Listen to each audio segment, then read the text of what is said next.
কোন কালারটা ভালো লাগছে? এখানে আমরা আড্ডা মারি, সেখানে আসি।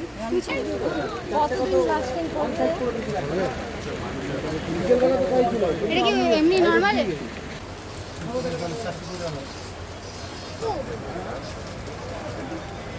দাম হবে না, আমাদের হোলসেল দাম বলতে হবে না।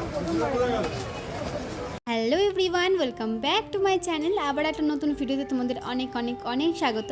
আর ফাইনালি আজকে হচ্ছে মাসমুনির বাড়িতে লাস্ট ব্লগ আমার, মানে এরপর থেকে তোমরা কোনো ব্লগই দেখতে পারবে না। তার কারণ আমি আর এখানে থাকছি না, আজকে হচ্ছে আমরা বাড়ি চলে আসছি। সকালবেলা উঠেই রান্নার একদম তোড়জোড় শুরু হয়ে গেছে, যেহেতু বাড়ি চলে আসছি ওর জন্য একটুখানি ভালো মন্দ তো হবেই।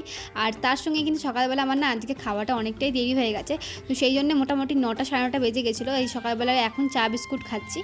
আর হ্যাঁ, আমার না আজকে নিজেকে নিজে কেমন একটা লাগছে, উটকো উটকো লাগছে। তার কারণ নাইটিটা না আমার নিজের ফিটিংস করা হয়নি, তার জন্য না একটুখানি মানে লুজ রয়েছে। আজকে মনটা খুব খারাপ লাগছিলো, তার কারণ এই 4টে দিন ধরে এতটাই মজা করেছি যে আর বাড়ি যেতে ইচ্ছা করছিল না, কিন্তু যেতে তো হবেই আমাদেরকে। তো সেই জন্য দেখো আজকে কিন্তু খাবার তোড়জোড়টা একদম লেগে রয়েছে। সব রকম সবজি দিয়ে, ইলিশ মাছের মাথা দিয়ে একটা তোমার শাক হবে। এখানে আদা পেঁয়াজ রসুন সমস্ত কিছু কুচিয়ে নিয়েছে, তার কারণ আজকে হবে মাটন প্লাস তোমার এখানে মাছ হবে। মাছ বলতে ইলিশ মাছ করা হবে, মানে আগের দিনও খেয়েছি আজকেও খাবো। ইলিশ মাছটা না খুব ভালো টেস্টি। আগের দিন খেয়েছিলাম ইলিশ মাছ দিয়ে কচু দিয়ে আলু দিয়ে বেগুনের তরকারি, আর আজকে খাবো ইলিশ মাছ দিয়ে যেটা হয় সর্ষে ইলিশ, সেইটা খাবো। আর তার সঙ্গে তো মাটন রয়েছেই, তার জন্য মনটা দেখে বুঝতেই পারছো যে কতটা আমি হ্যাপি রয়েছি। তো এই যে সব ম্যারিনেট করে আবার রেখে দিচ্ছে। এই মাছগুলো তোমার এমনি নর্মালি কাঁচা রান্না করা হবে, যেহেতু সর্ষে ইলিশ ভেজে রান্না করলে একদমই ভালো লাগে না। দিদা করছিল মাটনটা, আর জানো তো মাটন আমি সচরাচর ভেজে করি না, মানে আমি প্রথমবার দিদার কাছ থেকে দেখতে পেলাম যে আগে আলু মাটনটাকে ভেজে নিয়েছে। আমি কি করি, ম্যারিনেট করে এই মাটনটাকে রেখে দিই, তারপরে নয় মাটনটাকে আগে সেদ্ধ করে মাটনের স্টকটাকে দিয়ে রান্না করি, নাহলে একদম কষিয়ে নিয়ে জল দিয়ে মাটনটাকে সেদ্ধ করে নিয়ে তারপরে রান্না করি। এই যে দেখতেই পাচ্ছ মাটনগুলো কিন্তু ভেজে তুলে রেখে দিয়েছে, সেখান থেকে আমি আবার একটুখানি তুলে খেতে শুরু করে দিয়েছি।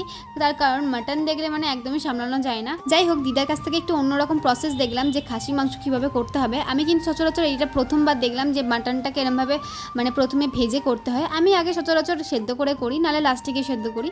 আমি প্রথমবার কিন্তু এরকম দেখলাম যে দিদা মানে মাংসটা ভেজে করছে, কারণ যতবার আমি মামার বাড়ি গেছি আমি কিন্তু এই মানে মাছ মাংস আমি নিজেই করতাম। তার কারণ যদি কোনো রকম করতে গিয়ে খারাপ হয়ে যায়, সেই জন্য ভাবলাম যে আমি করি, কিন্তু না, আজকে দিদা বলে যে আমি করে দিই, তুই তো সবসময় করিস।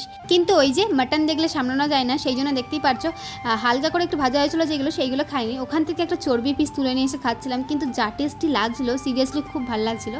আর মাটনটা যে দোকান থেকে আনানো হয়েছিল না এতটা টেস্টি ছিল, মানে মাটনটাই খুব ভালো ছিল আজকে।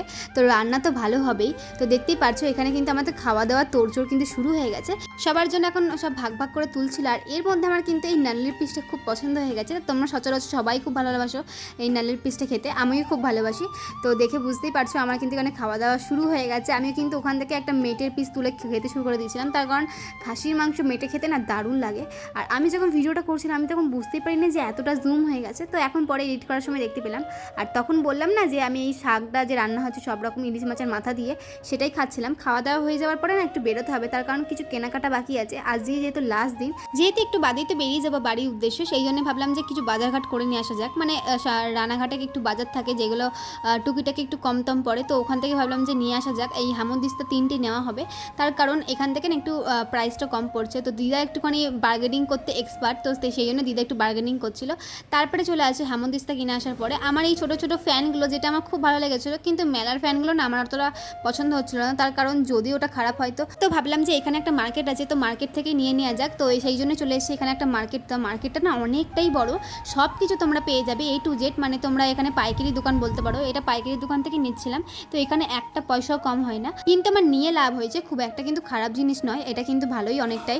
তো হাওয়াটা দেখছিলাম যে কতটা স্পিডে বেরোয়, সেই জন্য একবার চেক টেক করে নিচ্ছিলাম। তো ভাবলাম যে আমি এখানে একবারে দুটো নিয়েছি, মানে আমার একটা আমার বোনের একটা। তো তারপরে চলে আসি আরও অন্যান্য কিছু কিনতে, বাট এখানে না সেই জিনিসগুলো মানে পেয়েছি, বাট দামগুলো একটু বেশি বলছিল। তো ভাবলাম যে তাহলে আমাদের ওখান থেকে নিয়ে নেওয়া যাক, যখন এখানেও সেম প্রাইস ওখানেও সেম প্রাইস। আর জানো তো অনেকদিন ধরে একটা মশা মারা ব্যাট খুঁজছিলাম, তার কারণ তোমরা তো দেখে বুঝতেই পারো যে আমাদের বাড়িতে না প্রচণ্ড মশা রয়েছে। তার কারণ আমাদের বাড়িতে যেহেতু মানে গাছপালার সংখ্যা বেশি, ওর জন্য কিন্তু মশার উপদ্রবও খুবই বেশি। তো ভাবলাম যে এই মশাগুলোকে একটু জব্দ করার জন্য কিন্তু ওদেরই একটা অস্ত্র নিয়ে চলে আসতে হবে, সেটা হচ্ছে এই মশা মারা ব্যাটটা, যেটা আমার চোখে পড়ে গেছে। তো বিভিন্ন রকমের ছিল, তো সেখান থেকে আমি একটা মোটামুটি ভালো কোয়ালিটি দেখে নিয়ে, এখানে 60 টাকা থেকে শুরু করে একদম 500 টাকা পর্যন্ত এই ব্যাটের প্রাইস রয়েছে। তো আমি এখানে মোটামুটি একটা কোয়ালিটি দেখে নিলাম, মোটামুটি আমি যেটা নিয়েছি সেটা 250 টাকা মতন নিয়েছে। তো ব্যাটের কোয়ালিটি খুবই ভালো, জানো তো অনেক বার্গেনিং করার চেষ্টা করলাম, যেটা ওরা শুনলোই না, যেহেতু ওরা বলছে পাইকারি দোকানে বার্গেনিং করা যায় না। তো অনেক বলার চেষ্টা করার পরেও হয়নি, তো কি আর করবো, তো ভাবলাম যে নিয়েই নিই।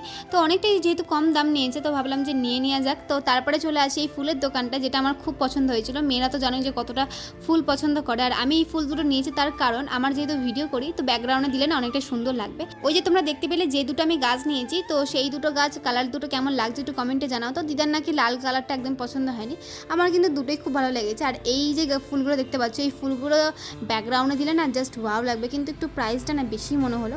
তো বাড়িতে এসে টেস্টিং করছিলাম যে মশা কোথায় আছে, কিন্তু যখন যেটা তখন সেটা পাওয়া যায় না। মশাকে এখন মারার জন্য আমি সারা বাড়ি এই ব্যাট নিয়ে ছুটে বেড়াচ্ছি, তার কারণ আমি একবার দেখবো যে চিটচিট করে আওয়াজটা হয় কিনা। তো তারপরে দেখতেই পারছো এই কেনাকাটা হয়ে যাওয়ার পরে দাদু চলে এসেছে, তার কারণ দাদু একবার দিদাকে দেখতে এসেছিলো, দিদার না একটু শরীরটা খারাপ। দাদু আজকেই এসছে আর আজকেই চলে যাবে, তার কারণ বাড়ি যেহেতু পুরোটাই ফাঁকা, ওর জন্য ভাবলাম যে বাড়িতে কেউ একজন থাকা দরকার। তো আমরা দাদুর সঙ্গে বেরিয়ে পড়েছিলাম একসাথে স্টেশনে যাওয়ার উদ্দেশ্যে। আশুমনি বাড়িটা পুরো খা করছে, তার কারণ এতদিন ধরে সবাই মিলে বাড়িটার মধ্যে খুব মজা করেছি। আজকে সবাই মিলে চলে এলাম, শুধু দিদাই ছিল ওখানে, দিদাও আজকে চলে এলো। তো বাড়িটা পুরোটাই ফাঁকা হয়ে গেল, কেমন একটা লাগে না কেউ চলে গেলে বাড়ি থেকে অতি। আচ্ছা, তোমাদের কাদের কাদের ট্রাভেল করতে ভালো লাগে বলো তো? তারা না একদম তাদেরকে একটা স্যালুট জানালাম, তার কারণ আমার একদম ট্রাভেল করতে ভালো লাগে না। আমার গাড়ি করে কোথাও লং ড্রাইভে চলো আমি যেতে পছন্দ করবো, বাট এই গাড়ি করে 4 চাকা করে আমার একদম ভালো লাগে না, তার কারণ প্রচুর মানে খাটনি হয়ে যায়।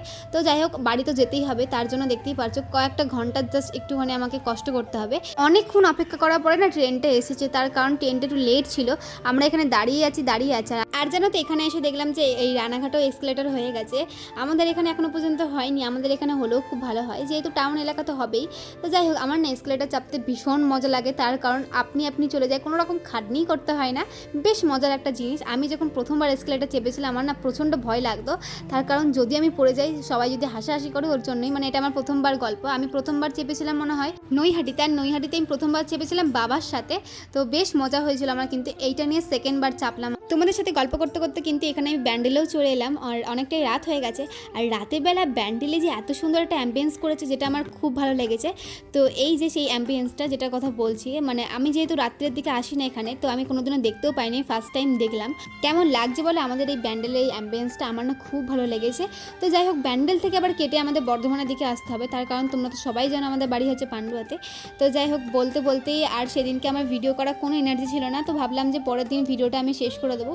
তো বাড়িতে এসে মোটামুটি এটা হচ্ছে আমার সেকেন্ড দিন, একটু মাংস করা হয়েছিল, তার কারণ ওখান থেকে মাছ মাংস ডিম খাওয়া আসার পরে না বাবা দাদা ছিল বাড়িতে, ওদেরও অনেক দিন 4 দিন তো খাওয়া হয়নি ভালো মন্দ সেরমভাবে, কারণ দুজনেই সেরমভাবে কিছু রান্নাবান্না করতে পারে না। তো সেই জন্য চিকেন করা হয়েছিল, আর মাসির বাড়িতে তো আমার চিকেন খাওয়া হয়নি, মাটন তারপরে সবই খাওয়া হয়েছিল, চিকেনটাই খাওয়া হয়নি।